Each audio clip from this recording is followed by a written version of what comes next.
फिनग्रो insights के एक और एपिसोड में आपका बहुत बहुत स्वागत है, जहां आज हम शेयर बाजार पर एक गहरी नज़र डालेंगे। हम सब ने सुना है ना, निफ्टी ऊपर, सेंसेक्स नीचे, पर इन सब के पीछे की दुनिया अक्सर वो जटिल चार्ट्स और नंबरों में कहीं खो जाती है। बिल्कुल। और आज हम उसी धुंध को हटाने की कोशिश करेंगे, और वो भी बिना किसी मुश्किल थ्योरी के।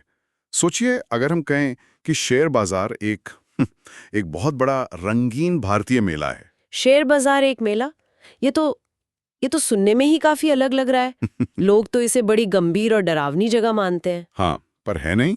तो चलिए फिर इस मेले की सैर करते हैं। पर यहाँ तो इतनी भीड़ है, इतने स्टॉल्स हैं, कहाँ से शुरू करें? किसी भी मेले में सबसे पहले नजर जाती है दुकानों के आकार पर। कुछ बहुत बड़ी पुरानी दुकानें, कुछ नई और रोमांचक, और कुछ बिल्कुल कोने में छिपी हुई छोटी छोटी दुकानें। अच्छा। शेयर बाजार में कंपनियां भी समझिए ठीक इसी तरह बटी हैं। लार्ज कैप्स, मिड कैप्स और स्मॉल कैप्स। ठीक है, तो बात करते हैं उन बड़ी स्थापित दुकानों की। जैसे मेले में वो दशकों पुरानी चाट की दुकान होती है ना, जिस पर भरोसा होता है कि स्वाद अच्छा ही मिलेगा। हाँ हाँ। या फिर वो बहुत बड़ा सा फेरिस व्हील, धीरे घूमता है पर मजबूत होता है। बिल्कुल सही पकड़ा आपने। ये हैं लार्ज कैप कंपनियां, जैसे कि Reliance industries, TCS, HDFC bank. ये अपने अपने सेक्टर की लीडर होती हैं और बाजार के उतार चढ़ाव को आसानी से झेल जाती हैं। मतलब ये भरोसेमंद है। बहुत भरोसेमंद।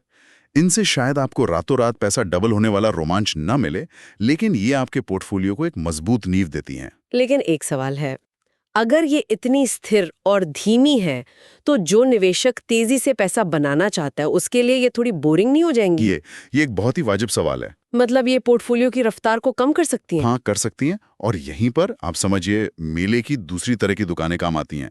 वो नया रोमांचक रोलर कोस्टर। अच्छा, जो फेरिस व्हील से ज्यादा तेजी और थ्रिल देता है। बिल्कुल। ये हैं मिड कैप कंपनियां, जैसे टाइटन या पेज इंडस्ट्रीज। ये वो कंपनियां हैं जो लार्ज कैप बनने की दहलीज पर खड़ी हैं।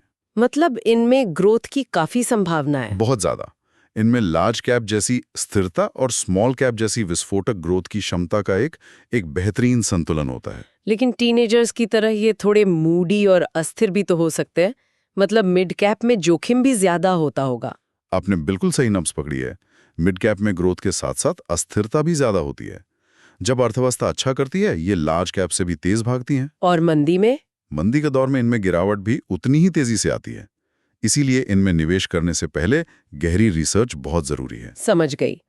और अब उस मेले के सबसे रोमांचक लेकिन अनजान कोने की बात करते हैं, जहां कोई छोटा सा स्टॉल लगा है और कोई बिल्कुल नया खेल खिला रहा है। हाँ।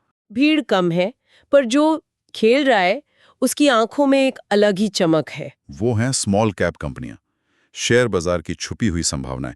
इनमें जोखिम सबसे ज्यादा है, लेकिन यहीं पर मल्टी बैगर रिटर्न्स की कहानी भी लिखी जाती है। मतलब एक लॉटरी टिकट की तरह। कह सकते हैं। अगर उस छोटे से स्टॉल का खेल हिट हो गया, तो वो रातों रात पूरे मेले का सबसे बड़ा आकर्षण बन सकता है। लेकिन अगर नहीं चला, तो पैसा डूब भी सकता है। हाँ, इसीलिए समझदार निवेशक इनमें अपने पोर्टफोलियो का एक छोटा सा हिस्सा ही लगाते हैं। ठीक है, तो हमने स्टॉल्स का आकार समझ लिया। भरोसेमंद फेरिस व्हील, रोमांचक रोलर कोस्टर और जोखिम भरा नया खेल। पर मेले का मजा तो मौसम पर भी निर्भर करता है। बिल्कुल। कभी तेज धूप, कभी बारिश। इसका हमारे निवेश से क्या कनेक्शन है? इसका सीधा कनेक्शन है। अर्थव्यवस्था का भी अपना मौसम होता है। कभी तेजी की धूप, तो कभी मंदी की बारिश। और इसी आधार पर स्टॉक्स भी दो तरह के होते हैं, डिफेंसिव और साइक्लिकल। डिफेंसिव मतलब रक्षात्मक। हाँ। तो ये शायद वो चीजें हैं जो हमें हर मौसम में चाहिए होती है ना, जैसे खाना पीना या दवाइयाँ। एकदम सही। ये हैं डिफेंसिव स्टॉक्स। एफएमसीजी कंपनियां जैसे हिंदुस्तान यूनिलीवर, नेस्ले, या फिर फार्मा कंपनियां जैसे सन फार्मा। अर्थव्यवस्था कैसी भी हो, इनके प्रोडक्ट्स की मांग बनी रहती है। तो ये पोर्टफोलियो के लिए एक छाते की तरह है। बिल्कुल। ये आपके पोर्टफोलियो के लिए रेनकोट का काम करते हैं, खासकर मंदी की बारिश में। लेकिन जब बाजार में तेजी हो, जब धूप खिली हो, तब ये रेनकोट पहनना थोड़ा मतलब अजीब नहीं लगेगा? क्या ये रफ्तार को धीमा नहीं कर देते? हाँ, बिल्कुल। तेजी के बाजार में ये अक्सर कम रिटर्न देते हैं। और यहीं पर दूसरे तरह के स्टॉक्स, मतलब साइक्लिकल स्टॉक्स, काम आते हैं। अच्छा, तो ये वो आइसक्रीम या एसी वाले स्टॉल हो गए जिनकी बिक्री तेज गर्मी में आसमान छू लेती है। क्या बात है, बिल्कुल सही उदाहरण है। ऑटोमोबाइल कंपनियां जैसे Maruti, Tata Motors, real estate, ये सब इसी में आते हैं। जब लोगों की जेब में पैसा होता है तो वो नई कार खरीदते हैं, नया घर लेते हैं। और इनके शेयर रॉकेट बन जाते हैं। हाँ, लेकिन जैसे ही मंदी का मौसम आता है, लोग सबसे पहले यही बड़े खर्चे टाल देते हैं। बिल्कुल, इसीलिए इन्हें साइक्लिकल या चक्रीय कहते हैं, क्योंकि इनका प्रदर्शन सीधे अर्थव्यवस्था के चक्र से जुड़ा होता है। ये तो बहुत साफ हो गया। अब मेले में घूमते घूमते मुझे अलग अलग गलियां भी दिख रही हैं।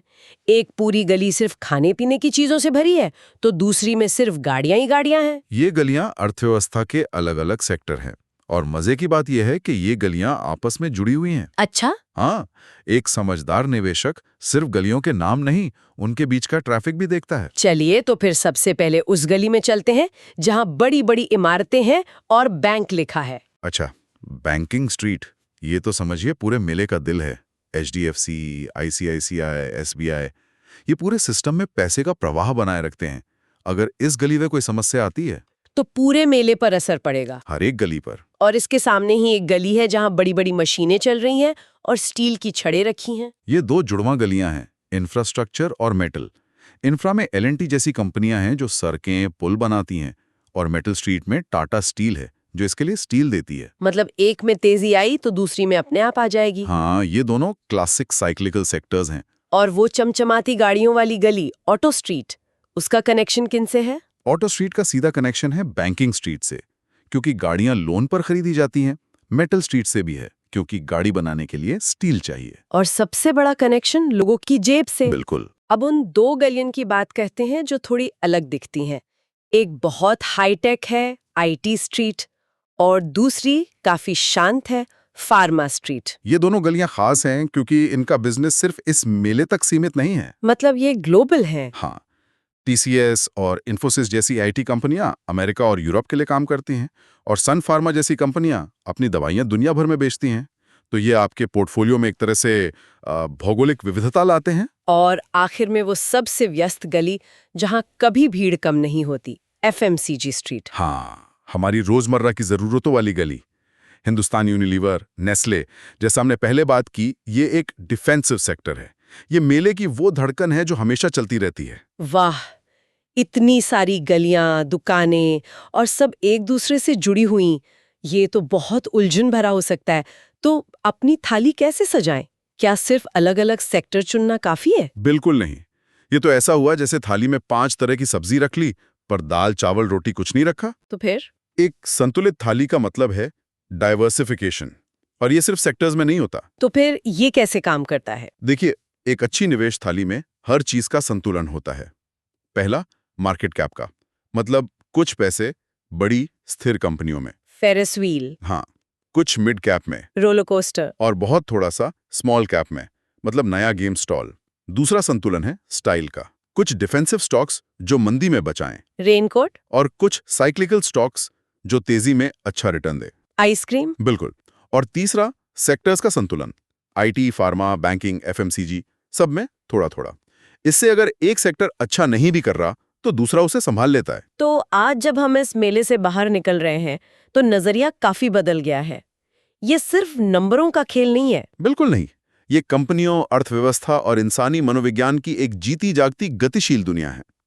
अब आप एक अनजान दर्शक नहीं बल्कि एक सूचित भागीदार बन सकते हैं। तो अगली बार जब आप किसी कंपनी का कोई प्रोडक्ट इस्तेमाल करें या उसका नाम सुने, तो एक पल के लिए जरूर सोचिएगा ये आपकी निवेश के मेले में किस तरह का स्टॉल हो सकता है। क्या वो एक भरोसेमंद फेरिस व्हील है, एक रोमांचक रोलर कोस्टर, या फिर एक जोखिम भरा नया खेल? इस तरह के और कंटेंट के लिए कृपया लाइक, शेयर और सब्सक्राइब करें।